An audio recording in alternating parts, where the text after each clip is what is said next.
What if the wisest advice about love and intimacy came from someone who's seen it all? This 76-year-old woman shares something most people never hear, but everyone needs to before it's too late. Don't scroll. This could save your heart. Like, share, and listen close. Number 1. Respect comes before romance. In an era where everything moves fast, communication, dating, decisions, the idea of slowing down to build respect before romance is often dismissed as old-fashioned. But ask anyone who's been through the storms of life and love, and you'll find this truth remains unshakable. Without respect, romance is shallow and short-lived. Respect isn't just about politeness. It's about truly seeing the other person, their values, emotions, limitations, and dreams, and treating them with dignity. Before physical intimacy ever begins, emotional safety must exist. Respect means asking before assuming. It means listening more than speaking. It means honoring boundaries, not pushing past them. A 76-year-old woman might tell you, if someone can't respect you with their words, they won't respect you with their touch.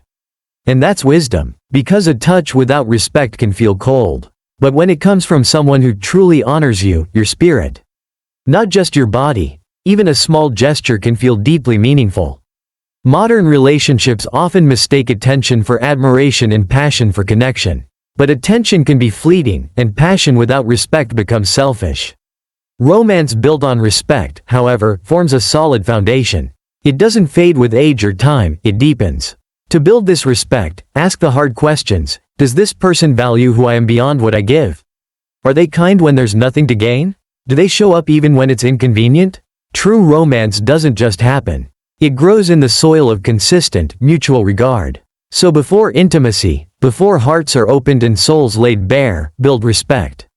Let the early days be more about listening than touching. Let affection flow from admiration, not just desire. The feelings may come fast, but respect must grow slow. And if you ever feel unsure, remember this: love that doesn't respect you will eventually hurt you. Love that honors you will hold you up, not just in passion, but in pain, pressure, and even silence. Number 2. Intentions matter before intimacy. In today's world, relationships often begin with feelings first and questions later. But the elders who've walked through decades of love, loss, and learning will tell you, it's not the chemistry that determines the quality of a relationship, it's the intention behind it. Before intimacy ever begins, you must ask, what is this person's true intention? Is it short-term comfort or long-term commitment? Is it mutual care or self-centered gratification? The 76-year-old woman in our story once said, people can want your body without ever wanting your burdens. And that's the painful truth. Many give physical access before they've received emotional clarity. They give their soul to someone who only came for a night, not a lifetime. That's not old-fashioned, that's hard-earned wisdom. Intentions are often revealed not by what someone says when they want you, but by what they do when they don't need you. Are they kind when it's inconvenient? Do they show up consistently? Do they ask how your heart feels? Not just how your body looks. Intimacy without clear intentions creates confusion. It may feel good in the moment, but over time it can lead to disconnection, regret, and heartbreak. People aren't just physical beings. We carry our memories, hopes, fears, and traumas into every closeness we share. When someone touches your body, they're also touching your story. Before crossing that sacred line of physical connection, have the courage to ask, what are we building here? Not as an ultimatum, but as a check-in. If they flinch or flee at that question, they're not ready for your depth. If they can't state their purpose, they're not worthy of your trust. Intentions bring direction. They create emotional safety. When both people are clear and honest about where the relationship is going, intimacy becomes a shared journey, not a gamble. It moves from being an act of impulse to an expression of love, safety, and unity. The elders remind us the body is a temple, not a trial ground. You don't owe intimacy to someone just because they desire you. You offer it only when their intentions align with your dignity. So pause, listen, and look for alignment. Because real love starts not with pressure, but with purpose. Number 3. Time tests true love. In a world addicted to speed, fast swipes, quick replies, instant gratification, the idea of letting time do its work feels outdated. But the wisest among us, like the 76-year-old woman we've heard from, will tell you plainly, real love reveals itself through time, not talk. It's easy to feel love in the beginning. Butterflies, late night calls, sweet messages. But these are only the surface waves. Time is what reveals the depth. Time shows whether love is rooted in convenience or commitment. Whether someone is in love with the idea of you, or the reality of you. When you give time before intimacy, you give space for masks to fall.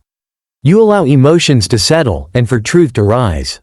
Time exposes character. It shows how a person handles silence, boredom, stress, or disappointment. Anyone can say I love you when everything is easy. Time asks, will they still say it when it's not? Ask any elder who's seen long-lasting love, and they'll tell you, lust may ignite a spark. But only patience keeps the flame burning. Love that rushes too fast often crashes just as quickly. But love that is patient, tested by time, becomes unshakable. This doesn't mean you avoid emotion or hide your affection. It means you let things unfold naturally, without pressure. You give the relationship room to breathe, to face challenges, to grow roots. When you wait, you get to see how someone treats you in their off days. How they act when there's nothing to gain. How they navigate not just joy, but difficulty. Time also tests your own heart. Are you drawn to them for who they are, or for how they make you feel? Do you admire their values, not just their voice? Time helps you understand whether you're lonely or genuinely compatible, whether you're healing or just escaping. One of the greatest mistakes many make is mistaking excitement for certainty. They dive in deep before time has tested the waters. And when the tide shifts, they realize they built something beautiful, on a foundation of sand. The elderly woman's words are simple but powerful. If it's love, it will wait. If it won't wait, it was never love. So trust time. Let it filter fantasy from fact. Because true love doesn't rush, it roots. Number 4. Guard heart before body. In every generation, young hearts are eager to love, and just as eager to be loved in return. But one truth has remained unchanged through time. Before you open your body, you must first guard your heart. To guard your heart is not to become cold or distant.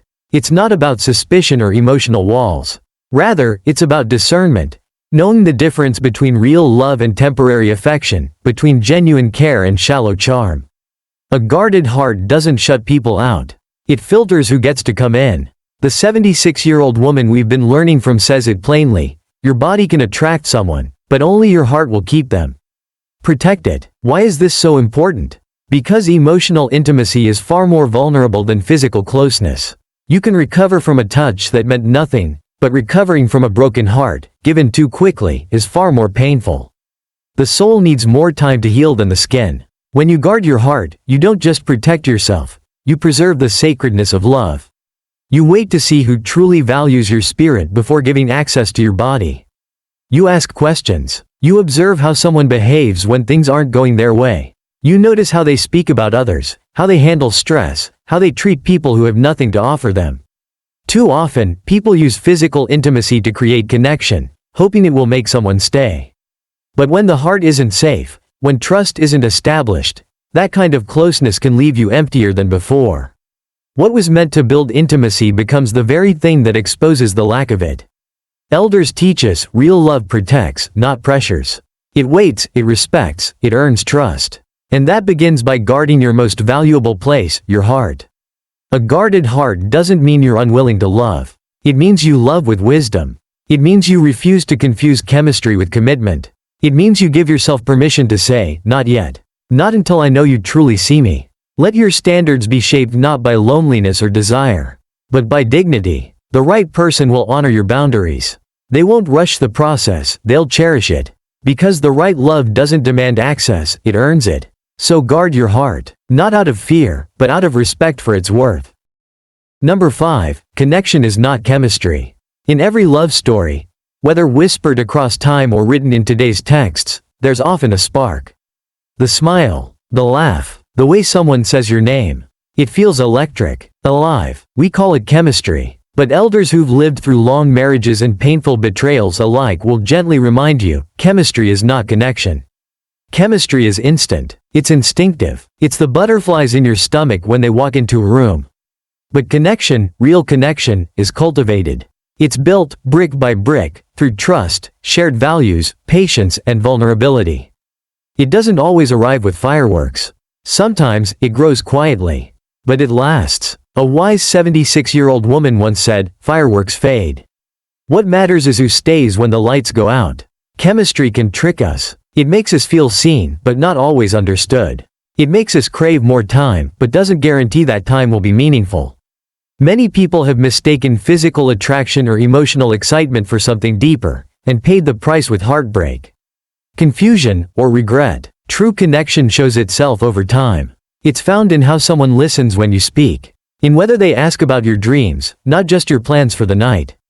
It's revealed in the way they respond to your silence, not just your stories.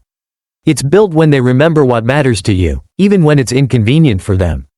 We live in a culture that idolizes chemistry. Movies, music, and media tell us that if it's not explosive, it's not real. But ask any couple who has grown old together. Real love is less about explosions and more about endurance. The tragedy is that many give their bodies to someone with whom they only had chemistry, not connection. And later, when the fire cools and the truth appears, they realize they were holding onto a feeling, not a future. That's why it's vital to pause, to reflect, to ask, do we share the same direction in life? Do we understand each other's wounds? Are we safe in silence, not just sparked in conversation? Connection brings peace. Chemistry brings passion. The best relationships have both, but without connection, chemistry can burn out and leave ashes behind. So when your heart is drawn to someone, listen, not just to your feelings, but to their fruit.